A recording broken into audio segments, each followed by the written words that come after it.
I had been on the road for so long that time itself had stopped making sense. According to the dashboard clock, it was just past 4:15 a.m., but my body felt like it had been awake for days. My eyes burned, my shoulders ached, and my grip on the steering wheel had become stiff and automatic, like I was no longer consciously driving, just responding to muscle memory.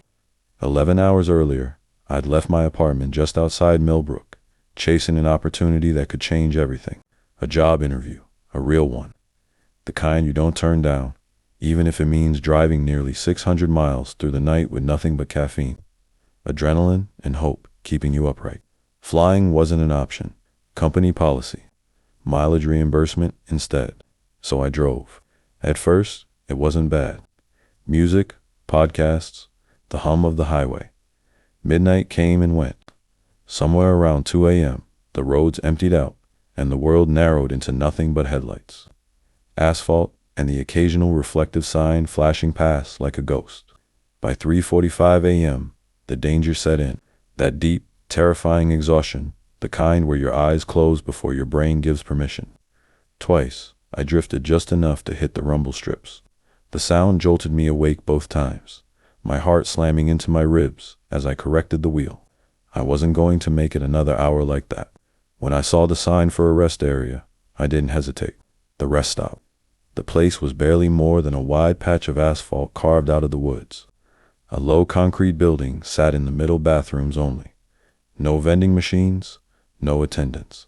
Just a pair of flickering lights and the quiet hum of the highway somewhere beyond the trees. 3 vehicles were already there, all of them parked close together near the bathroom entrance, under the lights. I didn't want that. I wanted darkness. Silence. 30 minutes of uninterrupted rest. So I drove past them and parked at the far edge of the lot, where the pavement faded into shadow and the trees loomed close. I shut off the engine, locked the doors, reclined my seat, and set a timer on my phone. 30 minutes. Just enough to survive. The tap. I don't know how long I was asleep when the sound pulled me out of it. Tap. Soft, almost polite. I thought it was part of a dream at first, my mind misfiring between sleep cycles. Then it came again. Tap, right beside my head. My eyes snapped open, my heart already racing before my brain could catch up. A face filled my driver's side window. A man was standing inches from my car, bent forward so his eyes were level with mine. His hand hovered near the glass, fingers curled, ready to tap again.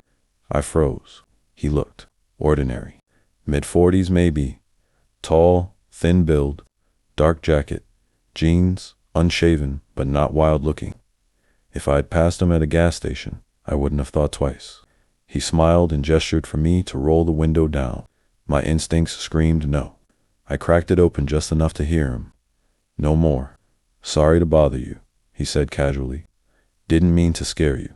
My car won't start. You got jumper cables. His voice was calm, friendly, reasonable, but something felt wrong. I glanced past him.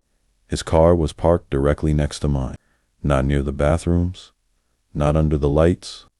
Right beside me, in the dark corner I'd chosen specifically to be alone. The entire lot was empty. Every other space. I said, sorry. That should have been the end of it. It wasn't. The request, instead of stepping back, he leaned closer to the window. That's okay, he said. Could you give me a ride instead? There's a gas station a few miles up the road. I'll pay you. His tone had shifted, still calm, but firmer. I shook my head. I can't. I'm waiting for someone. A lie. A desperate one. He frowned slightly, eyes flicking over my face, my hands, the interior of my car. Come on, he said. It's just 10 minutes. Then I noticed it. A faint cloud of vapor drifting from the back of his car. Exhaust. His engine was running. My stomach dropped. Your car's on, I said. The smile vanished. Just like that. His face hardened, eyes narrowing as if I'd broken some unspoken rule. Roll down the window, he said. Not a request. A command. He reached for my door handle and yanked. Locked? Thank God. I turned the key, the engine roaring to life. For half a second, I thought he might move. Instead, he sprinted back to his car, trapped. He reversed hard, positioning his vehicle sideways in front of mine. blocking my only clear exit. I was boxed in. My hand shook so badly I could barely shift into reverse. There was only one option over the curb, through the grass. I didn't think. I slammed the gas. The car bounced violently as I tore over the curb, metal scraping underneath. Something snapped. Something dragged. I didn't stop. I hit pavement, tires spinning before catching traction. In my rearview mirror, his headlights appeared instantly. He was chasing me. The chase? He rode my bumper, so close I couldn't see his headlights, only the dark shape of his hood filling my mirror. His high beams blasted white light into my eyes. I merged onto the highway and floored it. 90. 90. My car shook, engine screaming in protest as I weaved between the few vehicles still on the road. He matched every move, every lane change, every acceleration. I was 20 miles from my exit. I wasn't going to make it. Then I saw a sign, town ahead, 2 miles. I took the exit way too fast, tires screaming as I nearly lost control. Lights, buildings, hope, the escape. I spotted the police station by Pure Luck patrol cars out front, lights glowing in the darkness. I turned into the lot and laid on the horn. The second my tires hit that pavement, he vanished, reversed, gone, like he'd never existed. 2 officers burst out of the building, hands on their weapon. I collapsed out of the car, shaking, and told them everything. The truth? Security footage confirmed it. He'd been parked at that rest stop for over 3 hours. Waiting, I was the 3rd solo traveler that night. The first 2 parked near others. I parked alone. I became the target. There were other reports. Unsolved assaults. A missing person. Same pattern. Same hours. Same locations. They never caught him. Aftermath? I missed the interview. They rescheduled. I got the job. But I never stop at rest areas alone anymore. Because Redditors don't hide where we expect them to. Sometimes, they wait where we feel safest. I was halfway through a 14-hour drive when I realized I'd made a mistake. The kind you don't notice right away.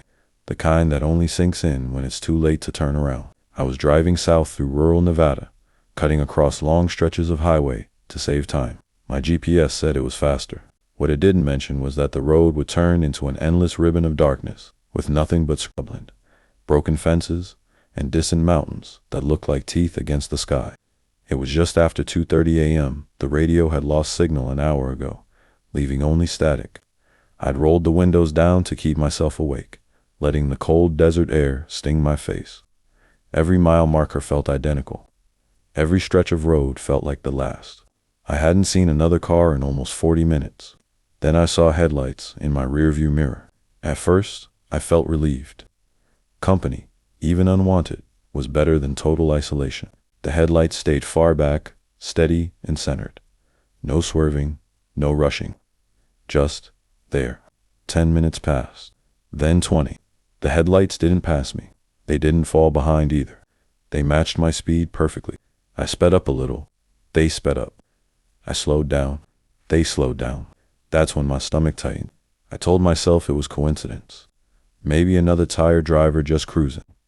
But the longer it went on, the more deliberate it felt, like whatever was behind me had decided I was its pace car.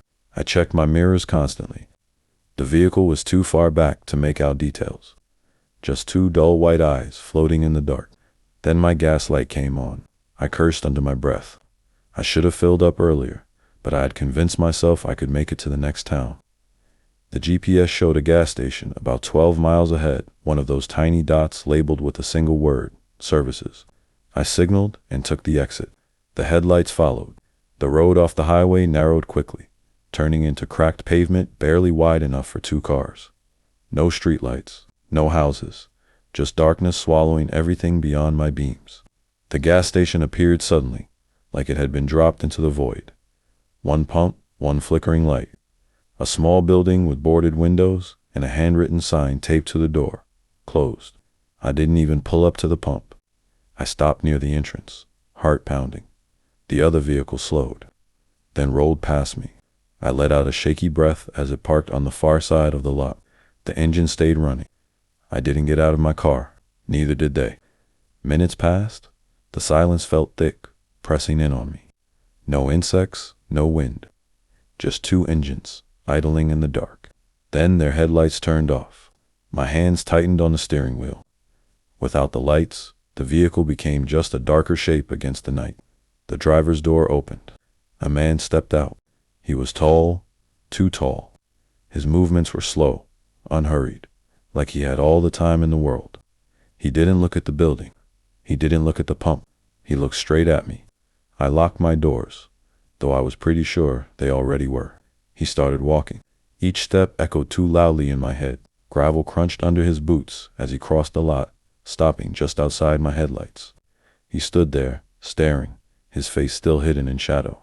I shook my head, mouthing no, even though he hadn't asked anything. He raised one hand and waved. Not friendly, not aggressive, just testing. I put the car in reverse, intending to leave. But the moment my brake lights flashed, he took a step forward. That's when I saw what he was holding. Something long, metallic, catching the faint light from my dashboard. I slammed the gas. The car jolted backward, tires squealing as I spun around and shot back toward the road. I didn't look to see what he did. I didn't care. I hit the highway doing nearly 90. For a moment, I thought I was clear. Then the headlights came back. Closer this time, too close. They rode my bumper, high beams blazing, flooding my mirrors with white. Every time I tried to change lanes, they followed. Every time I slowed, they surged forward. My phone had no signal. The GPS recalculated uselessly, insisting I turn around. I drove until my hands ached and my chest burned from shallow breaths. Finally, I saw lights ahead. Real lights. A cluster of buildings, glowing like salvation. I took the exit hard, barely staying on the road, and aimed straight for the largest, brightest building I could see. A truck stop. The moment I pulled into the crowded lot, surrounded by semis and people moving around, the headlights vanished. Just like that, I sat there shaking, engine running, afraid to even blink. Inside the truck stop, I told the clerk what happened. He went pale before I even finished. "You're not the first," he said quietly. He told me about drivers followed off the highway, about people approached at closed stations, about a man who liked empty roads and tired travelers. I stayed there until sunrise. I still drive long distances for work, but I don't take shortcuts anymore. I don't trust empty roads, and I don't feel relief when I see headlights behind me late at night, because sometimes they aren't there to keep you company. They're there because they've chosen you.